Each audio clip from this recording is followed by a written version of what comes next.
C'est le Premier ministre qui avait lui-même annoncé en 2018 que, suivant une lettre anonyme, il avait demandé à l'ICAC d'initier une enquête sur l'homme d'affaires angolais. Et pourtant, quand Adrien Duval a voulu savoir où en est cette enquête et si Ivan Collandavelloo a été convoqué par l'ICAC, Pravin Jacknut a botté en touche.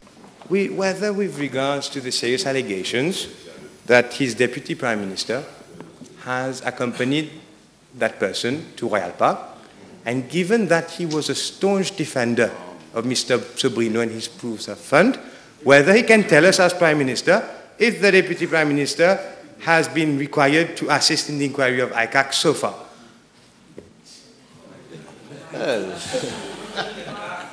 Madam Speaker, what I can say is this. Of course, this matter has been raised in this House before.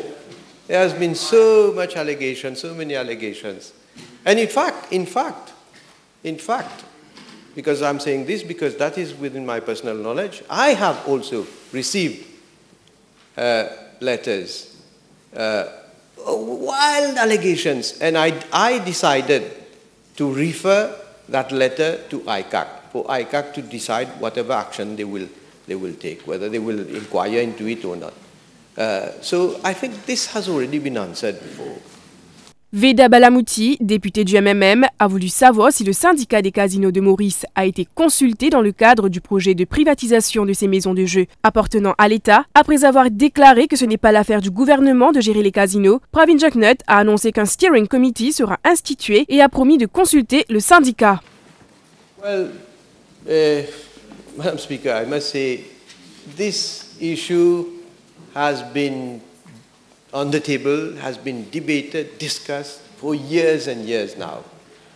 I'm not saying that it is the same because probably there are other people now representing the unions, but since the days of the former government, when I remember Ramasitanen was Minister of Finance, there was a decision that was taken in order to dispose of the casinos. Then after that, I do remember myself having been Minister of Finance.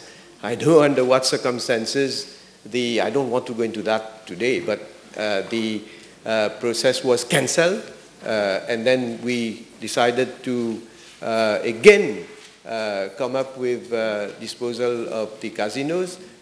In the meantime, I had left the government, and then the honorable leader of the opposition then was at some time Minister of Finance, and they also came up with this decision then to try to dispose of the casinos individually also, but it didn't work out. So, Madam Speaker, I think I will leave it to the steering committee. I'm not saying that we are not already decided what to do, but I will leave it to the steering committee. Try to consult with all the stakeholders and of course with consultant also to see to it what is the best way to move forward. But certainly, I don't think, I have always stated that, and this is my personal belief, that it is not the job for government to run the casinos. Because this is what happened when we end up with massive losses and so on. So there will have to be something must be done about it, so that I believe that it is for the private sector to get involved.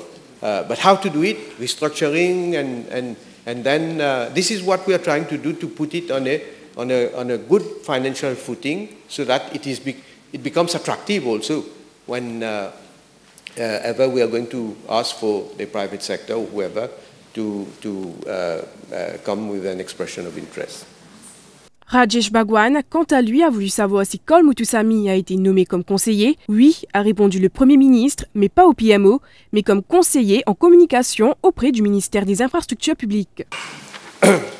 Madam Speaker, Mr. KM is employed on contract as advisor, but not at the Prime Minister's office. He is in fact employed as advisor on information matters at the Ministry of Public Infrastructure and Land Transport. He is drawing a salary of 59,700 rupees. The other terms and conditions of his appointment, that is traveling, car benefits, leave, passage benefits, and gratuity, are in line with the recommendations of the Pay Research Bureau. À noter que la première question adressée au Premier ministre concernant le taux de nitrate élevé constaté dans l'eau souterraine dans la région de Port-Louis sera répondue par le ministre de l'Environnement, malgré les protestations du député Ousmane Mahomed.